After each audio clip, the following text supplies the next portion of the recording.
makanya beberapa di Dukcapil itu ada namanya mitra dari perwakilan masyarakat di setiap kampung itu ada satu. Program kegiatan ini sudah direncanakan, dipersiapkan sedemikian rupa. Kementerian kelurahan itu terkait dengan yang mungkin fungsi pelayanan kurang maksimal. Apa yang disampaikan itu benar-benar sesuai dengan apa yang dibutuhkan masyarakat, menjadi pelayanan yang sebaik-baiknya, seprima, semaksimal mungkin begitu, Nje.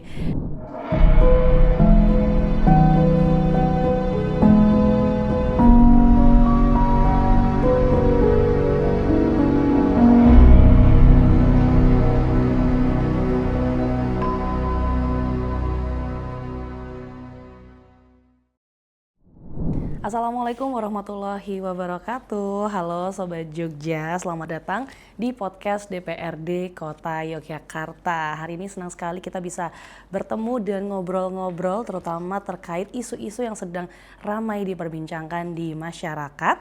Nah, kali ini kita akan membahas tentang pelayanan publik sebagai satu hal yang sangat dekat dengan kehidupan kita sehari-hari sebagai masyarakat, terutama di Kota Yogyakarta. Mulai dari ngurus administrasi kependudukan, dapat informasi terkait pemerintahan, sampai mengakses beberapa layanan di kementerian dan juga di kelurahan pastinya. Nah, di tengah perkembangan teknologi ini, pelayanan publik juga sudah mulai banyak begitu yang beralih ke media digital, ke sistem yang digital.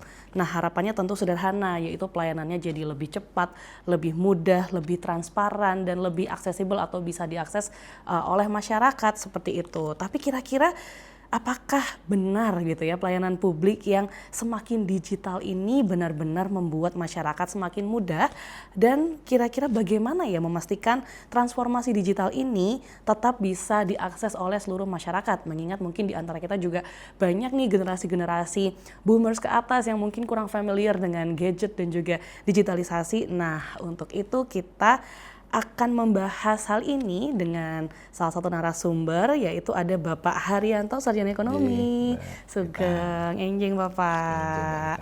Ini dari Komisi A DPRD Kota Yogyakarta, dan saya hari ini Erwita Danu membahasnya tentu tidak sendirian. Saya di sini membantu host utama kita, ada Wakil Ketua DPRD Kota Yogyakarta, Bapak RM Sinarbiatno Janar, Sarjana Ekonomi.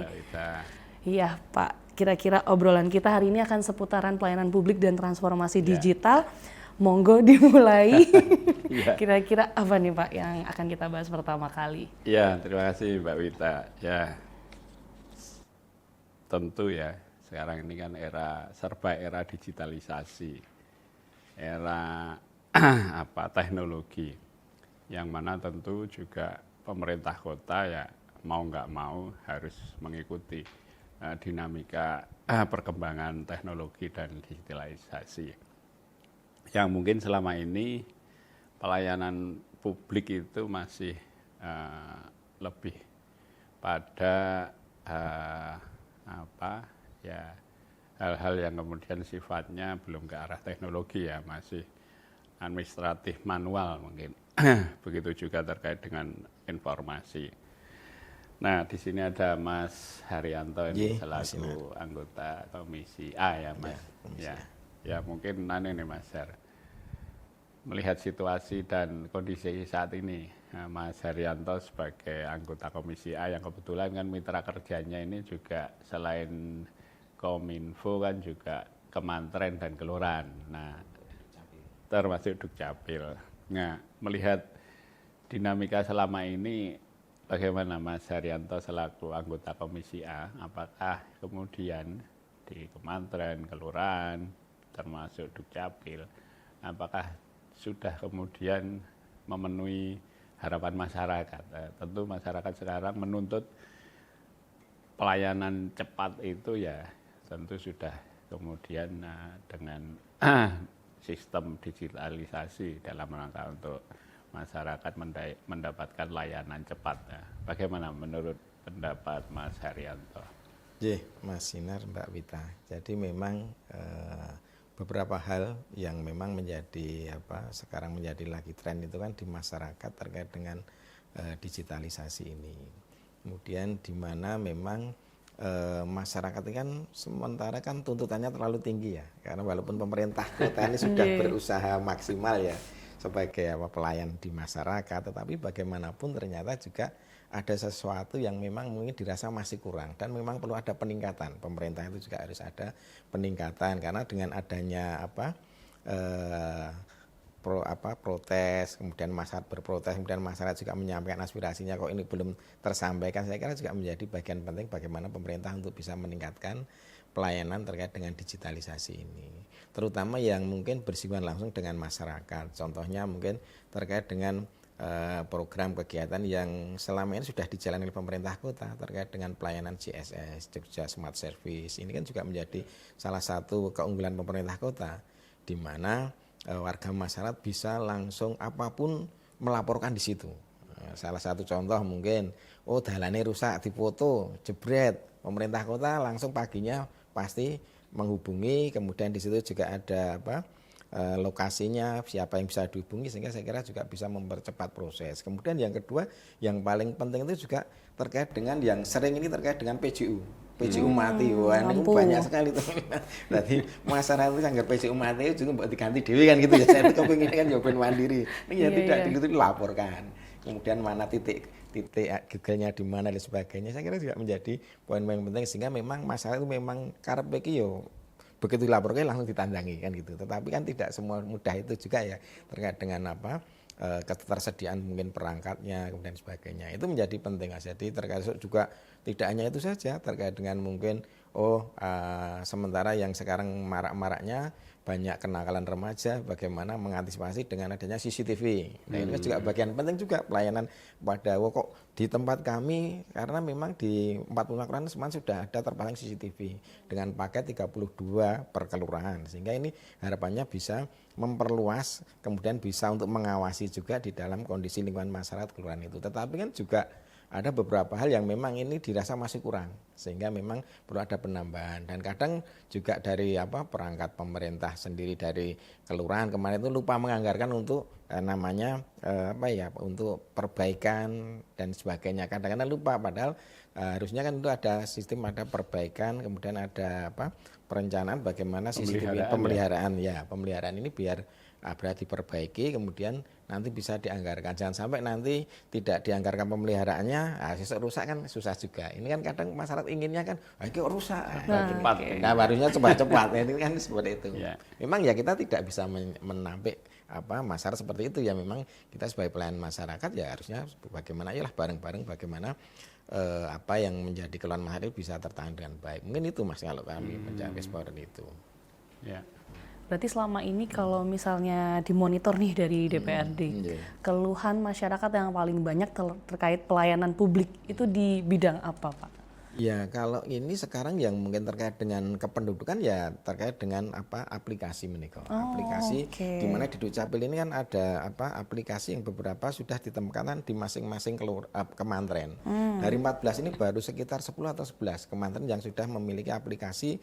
Di situ bisa untuk mencetak sendiri, KK sendiri, tetapi kalau yang KTP kan ketersediaan harus memang di Dukcapil ya, karena kaitan dengan bahan materialnya ya. Dari KTP-nya.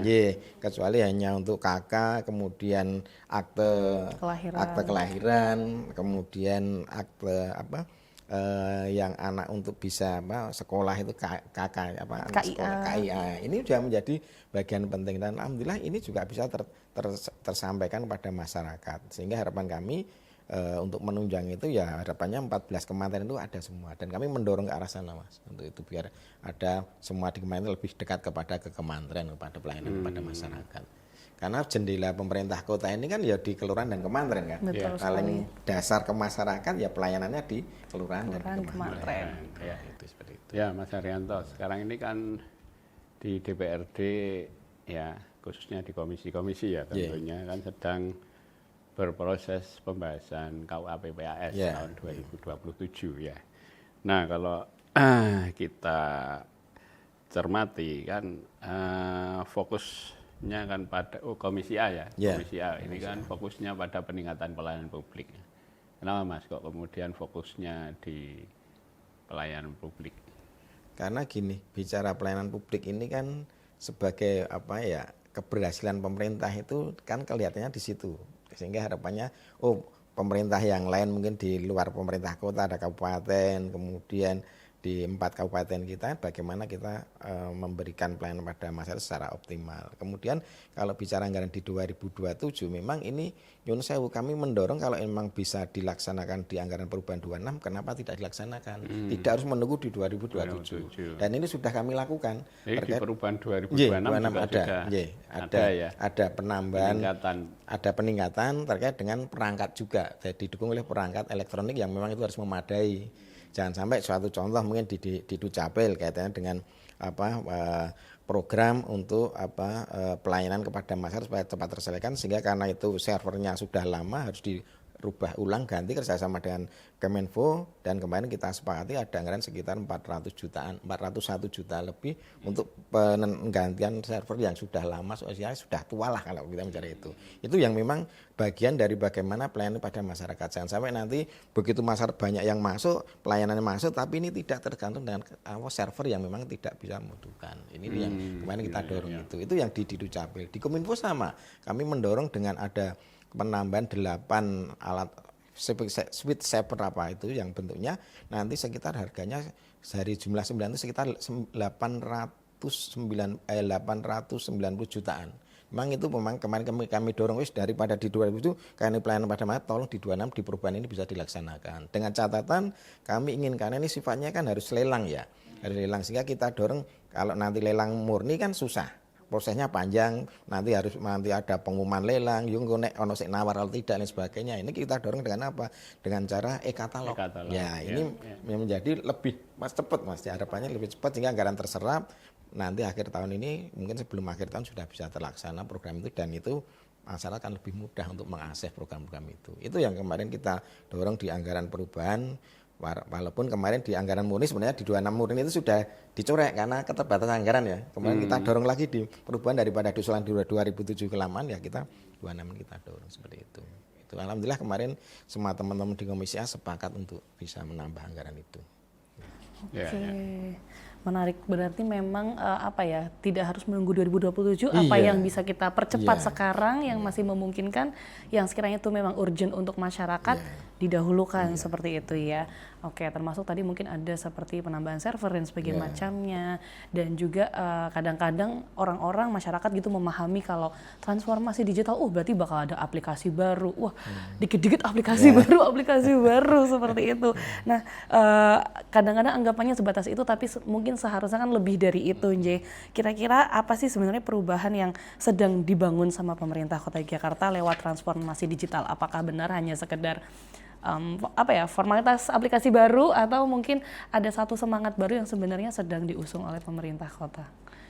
Kalau kami bicaranya ada semangatnya, semangat dulu pada bagaimana pemerintah dan kita anggota DPR sebagai mitra dari pemerintah ini bagaimana mendorong tidak hanya sebatas pada target dan sasaran harus tercapai, tapi bagaimana benar-benar sampai ke masyarakat.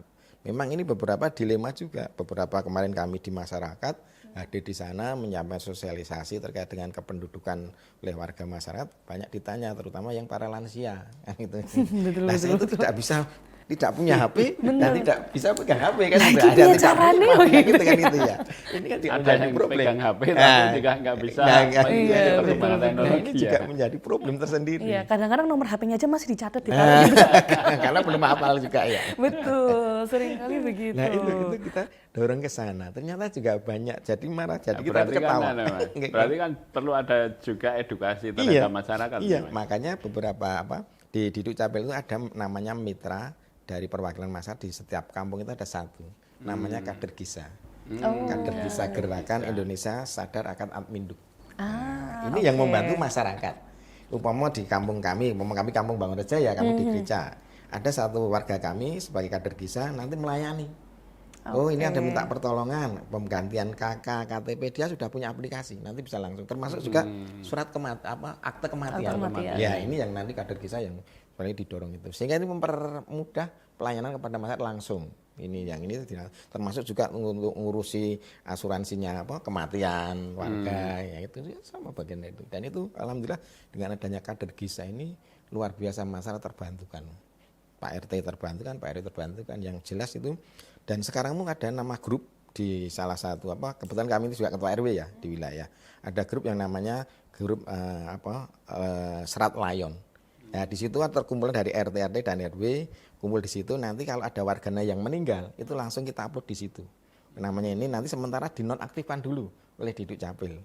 Karena beberapa kemarin menjadi temuan BPK. Kok orang meninggal masih dibayar asuransinya. Nah, itu menjadi sekarang itu sudah ada namanya aplikasi. Jadi semua di masing-masing kelurahan itu ada grup itu dan nanti untuk untuk sementara kalau ada orang meninggal langsung diupload di situ, KTP-nya difoto di situ, kemudian nanti sementara dinonaktifkan. Sambil menunggu pihak ahli waris kalau itu memang kaitannya dengan butuh akte kematiannya biar dipersiapkan. Dan sekarang alhamdulillah dengan adanya program ini bahkan sebelum jenazah dikuburkan itu mau pas diupacarakan itu sudah bisa diserahkan surat kematiannya, akte kematiannya. Wah, luar biasa ya. Ini perkembangannya yang menjadikan ya kita baru berusaha bagaimana masyarakat itu benar-benar bisa terlayani dengan baik. Ya, itu kalau kami bicara di situ. Nah, kalau di pembahasan KUA PPAS 27 ini Mas, di Komisi A ya khususnya tentunya, program apa saja Mas atau kebijakan yang nantinya diharapkan bisa langsung dirasakan oleh masyarakat? Mungkin ada program-program baru, program yang secara spesifik dalam rangka tadi tentunya untuk meningkatkan pelayanan publik ya. Mungkin ada sesuatu yang masyarakat, ini program baru, masyarakat mungkin belum tahu. Jadi kita kebetulan di Komisi A kan mitra dari 14 kecamatan dan 45 kelurahan ya. Itu yang langsung menyasar dulu kepada masyarakat ya. Terutama bicara pada anggaran dana kelurahan. Nah, ini kita juga mendorong kemarin beberapa kegiatan, termasuk juga salah satunya Komisi A di anggaran perubahan ini menambahkan anggaran masing-masing 100 juta di 45 kelurahan dan 100 juta di masing-masing 14 kementerian. Jadi ada penambahan sekitar 5,9 miliar untuk penambahan 100 juta kepada kelurahan dan kementerian. Harapannya untuk apa? Karena banyak keluhan di kementerian, kelurahan itu terkait dengan yang mungkin fungsi pelayanan kurang maksimal. Contohnya mungkin belum punya AC. Nah, ini kan untuk ruang menunggu itu kan dari biar dan sebagainya, itu salah satu itu untuk pembelian itu. Kemudian juga ada yang pembangunan beberapa kantor kelurahan baru ini ya tidak dibangunan ini bisa dimaksimalkan tapi belum bisa digunakan secara maksimal. Contohnya tadi belum ada AC, kemudian belum ada gordennya. Kemudian kalau tingkat ini kan kadang kena, contohnya di kelurahan kami aja. Jadi tahun kemarin itu sudah dibangun kantor kelurahan kami, direhab, ditingkat, kemudian di situ gandeng kantor kelurahan itu madep ngalor, ruangnya itu kan kena sinar kalau pagi, kena sinar dari timur, kalau sore kena sinar dari barat. Nah ini kan ternyata panas juga kan, makanya jendelanya harus ada. Ternyata belum ada anggaran untuk pembelian gorden dan sebagainya. Nah ini salah satu bentuk peningkatan pelayanan fasilitas pada masyarakat. Itu salah satu yang ada di kecamatan dan kelurahan. Belum di OPD kami juga mendorong khususnya yang di BKSDM tolonglah untuk peningkatan pada kapasitas pada ASN. Ini juga menjadi penting bagi kita supaya nanti pelayanan ke dasar kepada masyarakat benar-benar bisa sampai. Kita tidak tahu ternyata beberapa ASN di BKSDM ada yang dipindah tugaskan dari lurah. Nah, termasuk yang kemarin ada lurah di Patang Puluhan, lurah paling muda itu juga dari BKSDM. Nah, harapannya sudah dibekali dengan bagaimana bertemu dengan masyarakat, bagaimana ngayomi masyarakat, ini kan juga menjadi bagian dari penting itu. Kemudian kalau yang di OPDP yang lain saya kira juga hampir sama dengan terkait dengan pelatihan, kemudian Satpol PP dengan kegiatan untuk kampung panca tertibnya yang selalu juga dari 169 kampung ini yang sudah menjadi kampung panca tertib ada sekitar 167, kurang 2. Kemarin kami hadir di salah satu kelurahan di kampung Sosro Menduran itu ternyata itu sudah yang ke 167 dari kampung panca tertib. Harapannya bisa mendampingi masyarakat terkait dengan pelayanan, kemudian terkait dengan masyarakat juga biar tahu, paham terkait dengan aturan-aturan, regulasi yang ada seperti apa, kemudian tidak melanggar seperti apa. Karena kalau nanti langsung pemerintah, kemudian Satpol PP datang ke masyarakat nanti menjadi bentrokan. Nah inilah perlu ada namanya kampung Panjaitim yang di situ nanti ada salah satu ketuanya, bagaimana ternyata dari 5 panjat ada mungkin dia baru mengambil satu. Contohnya oh satu untuk tertib damija, daerah milik jalan. Oh ya udah naik parkir ya orang neng dalan, orang neng trotoar sehingga tidak mengganggu jalan. Ini salah satu bentuk kecil. Hingga itu nanti dikomunikasikan kepada kampung tertib itu nanti apa dulu. Oh nanti kesempatan itu, nanti tertib tertib perizinan, nah pondokan dan sebagainya itu menjadi salah satu juga penting. Hingga ini yang menjadi kolaborasi Mas. Sehingga harapan kami ini kita dorong terus bagaimana kita sebagai Komisi A ya, kalau bicara Komisi A ini kan komisi yang paling banyak mitra OPD-nya. Jadi kita memang harus seperti itu karena bersinggungan langsung dengan masyarakat. Belum nanti dari OPD yang lain termasuk juga bagian aset ini. Kita juga kemarin mendorong beberapa aset yang mangkrak ini tolonglah dimaksimalkan karena supaya nanti PAD kita naik kan gitu. Jadi ini juga menjadi bagian penting dari kita. Belum yang tadi kami di Dukcapil, Kominfo, kan. Kemudian dari bagian hukumnya seperti apa terkait dengan nanti aturan regulasi. Itu. Jadi memang transformasi digital ini bukan hanya mengganti sistem dari manual ke digital, bukan hanya mengganti tata cara dan membuat aplikasi, tapi juga bagaimana mempersiapkan SDM-nya juga ikut istilahnya bisa mendorong transformasi digital itu sendiri gitu. Jadi tidak hanya infrastrukturnya aja tapi orang-orangnya juga harus siap dulu dengan digitalisasinya begitu Nje. Nah kalau kembali ke DPRD ini sebagai fungsi pengawasan begitu Nje, kira-kira bagaimana untuk memastikan setiap anggaran dan program ini yang sudah direncanakan itu bisa betul-betul terlaksana dengan baik dan memberikan manfaat ke masyarakat. Mungkin itu ya yang pengennya masyarakat kayak gimana anggaran-anggaran ini juga rata-rata dari pajak dari masyarakat, dari rakyat juga itu bisa terawasi penggunaannya dengan baik seperti itu. Kalau kita sebenarnya kemarin juga sudah wanti-wanti kepada beberapa semua OPD yang sebagai mitra kami. Targetnya mau apa, anggarannya mau digunakan apa, itu harus ada target. Sasarannya siapa, kemudian jumlahnya berapa, dan ini harapan kami benar-benar terakumulasi, kemudian tersampaikan. Dan kebetulan juga beberapa itu kan kita juga menjadi narasumber. Salah satu narasumber di kaitan UPD itu kaitannya ya untuk memastikan anggarannya benar-benar terlaksana. Di masyarakat adanya sosialisasi ataupun nanti penyuluhan hukum dan sebagainya itu juga menjadi bagian dari kita. Kemudian nanti setelah kita dievaluasi, targetnya sudah kurang seberapa sih? Atau masih berapa sih sebenarnya yang bisa dimaksimalkan? Karena jumlah keterbatasan personel sehingga memang waktu itu memang yang diundang tidak banyak. Ini kan juga menjadi kendala. Nah ini beberapa kita nanti bisa kita lanjutkan lagi. Program itu kita teruskan lagi menyasar pada masyarakat. Ini yang sebenarnya menjadi penting bagi kita di saat rasionalisasi anggaran ini bagaimana kita bisa memanfaatkan peran kita sebagai pengawas untuk memaksimalkan anggaran yang tadi OPD ngoten Mas kalau kami seperti itu. Oke Mas Haryanto, sebelum sampai ke penutup nih, tadi di depan kan disampaikan ya di muka bahwa masyarakat kita tadi ada yang lansia, ada yang mungkin belum mampu mengikuti perkembangan teknologi, digitalisasi dan lain sebagainya. Nah, DPRD kan tentu punya fungsi pengawasan ya. Ya sejauh mana kemudian program kegiatan ini sudah direncanakan, dipersiapkan sedemikian rupa ya dalam rangka untuk menjawab tantangan era teknologi dan digitalisasi.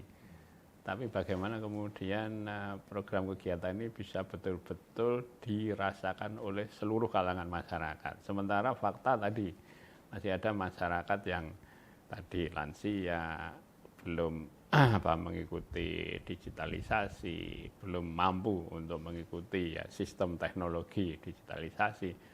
Nah, dalam rangka itu bagaimana DPRD ini bisa memastikan bahwa program yang sudah sangat baik dipersiapkan oleh DPRD dan pemerintah kota ini kemudian betul-betul bisa dimanfaatkan dan dirasakan oleh masyarakat, seluruh lapisan masyarakat ya, tanpa terkecuali. Jadi kebetulan kita juga kemarin itu kan sudah menyampaikan ke Diduk Capil kaitannya dengan yang langsung pelayanan dasar pada masyarakat ya, ini sudah kita sampaikan. Kemudian dan beberapa waktu yang lalu juga program-program ini sudah dilaksanakan oleh Diduk Capil kaitannya dengan pelayanan dasar kepada masyarakat termasuk pengurusan surat-surat itu. Diduk Capil hadir di 45 kelurahan. Di masing-masing dia dijadwalkan hari ini di sini, hari ini kelurahan ini dan sebagainya, itu muter. Salah satunya bentuk itu. Harapannya untuk apa? Untuk menampung terutama yang pengurusan ini masalah yang tadi sampaikan oleh Pak Sinar, yaitu terkait dengan lansia. Kemudian orang yang berkebutuhan khusus, ini kan juga menjadi disabilitasnya juga menjadi perlu pelayanan juga kan pada kita. Ini sudah kita sampaikan, sehingga ini juga terus didorong khususnya kepada kader-kader yang ada di wilayah, terutama kalau itu bicara PKK ya nanti PKK bagaimana bisa mungkin ada warga masyarakatnya yang mungkin di situ pas di situ ada jam di mana Diduk Capil hadir di salah satu kelurahan, bisa dihadirkan di situ, kemudian nanti bisa diselesaikan administrasi di situ. Satu contoh mungkin yang ya ini juga agak beberapa waktu lalu juga menjadi kendala kaitannya dengan orang-orang yang ODGJ. Nah, ada di kota Jakarta kan juga ada KTP kan juga perlu akses sebenarnya kan gitu. Ini juga kita ternyata dia tidak punya data, tidak punya KTP. Bagaimana lah, inilah kemarin kita hadir, kemudian Diduk Capil hadir, kita dampingi dari komisi, ayolah ini juga masyarakat. Suatu saat nanti dia nyun sewu, kabeh itu kan kembali ke sana ya, meninggal kan. Siapa tahu kemudian Dia meninggal tidak akan repot. Padahal ada jaminan ya dari pemerintah kota kaitannya dengan jaminan santunan kematian itu kan 4 juta kan. Ini kan menjadi salah satu bentuk biar dia juga bisa mengakses itu. Anggaran yang kaitannya dengan itu. Dan kalau yang lainnya saya kira juga sama di 45 kelurahan kita bersama-sama, kemudian kita bareng-bareng dengan kader KISA. Kalau memang tidak ada anggaran, kita khususnya mungkin dari lembaga masyarakat kelurahan di LKK di kelurahan-kelurahan itu kita juga ada namanya beberapa program pelatihan-pelatihan untuk digitalisasi, terutama dari mungkin yang muda yang mungkin juga belum melek digital, kemudian juga yang mungkin orang tua, kemudian khususnya dari kader dulu, terutama bicara pada kader-kader dulu. Harapannya kader ini bisa mendampingi pada masyarakat yang mungkin tadi disampaikan Pak Sinar, lansia seperti apa, kemudian nanti orang berkebutuhan seperti apa, ini harus kita dorong di sana. Harapannya satu, bagaimana semuanya terlayani sama semua untuk masyarakat Kota Yogyakarta. Itu kalau intinya kami seperti itu. Oke. Pak Sinar mau menanyakan pertanyaan penutup sekalian mungkin. Penutup sekalian. Ya, oke Mas, ini penutup ya Mas Haryanto. Jadi tentu masyarakat Kota Yogyakarta punya harapan yang sangat besar ya terkait dengan peningkatan pelayanan publik ya dengan pola digitalisasi ini. Nah, apa kira-kira yang ingin diwujudkan ya? DPRD tentu punya peran bagaimana mewujudkan ini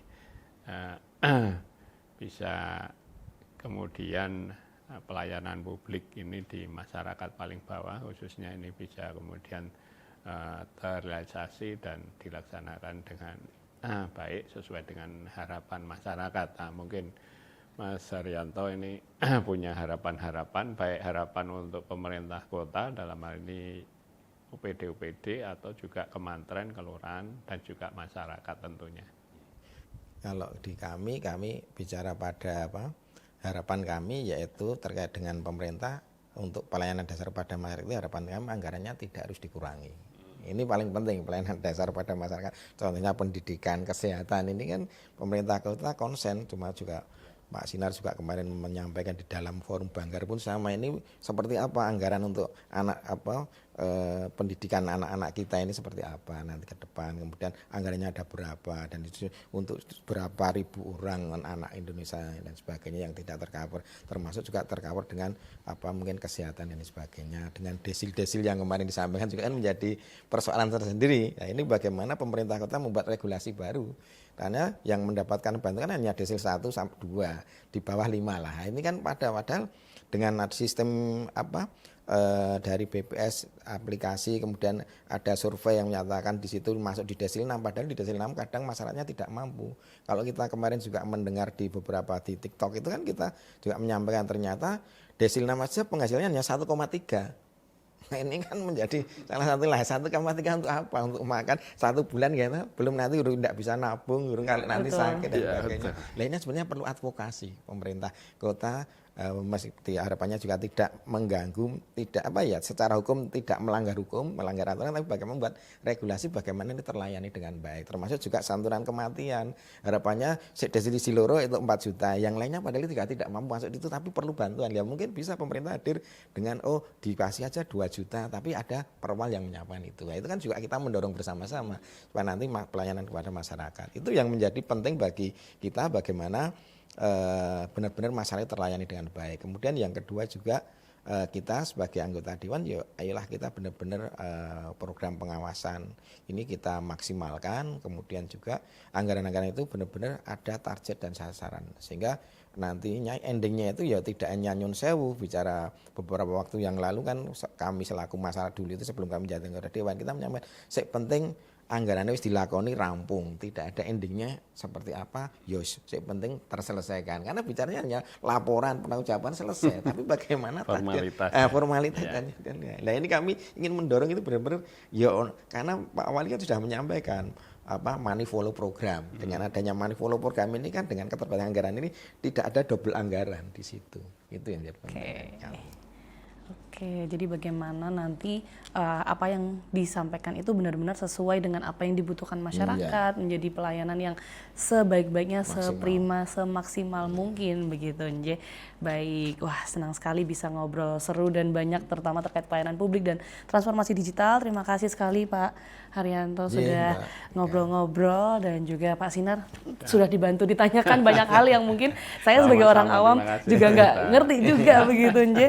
Baik, dan dari diskusi hari ini bisa kita simpulkan bahwa memang transformasi digital ini bukan hanya tentang menghadirkan teknologi dalam pelayanan publik saja, tapi juga bagaimana teknologi ini nantinya bisa membuat pelayanan jadi lebih mudah, lebih cepat, transparan, dan tentunya lebih dapat diakses oleh seluruh masyarakat, seluruh lapisan tanpa terkecuali itu tadi. Dan dengan dukungan kebijakan, aparatur yang kompeten, tentunya dengan pemanfaatan data dan pengawasan yang baik, diharapkan pelayanan publik di Kota Yogyakarta ini nantinya bisa terus berkembang, semakin menjawab kebutuhan masyarakat juga. Dan menuju tahun 2027 ini, semoga nantinya masyarakat bisa merasakan pelayanan publik yang semakin modern, inklusif, dan tentunya mudah diakses. Kalau begitu terima kasih banyak sahabat dan juga sobat Jogja sudah bergabung di podcast kali ini. Sampai jumpa di obrolan berikutnya di podcast DPRD Kota Yogyakarta.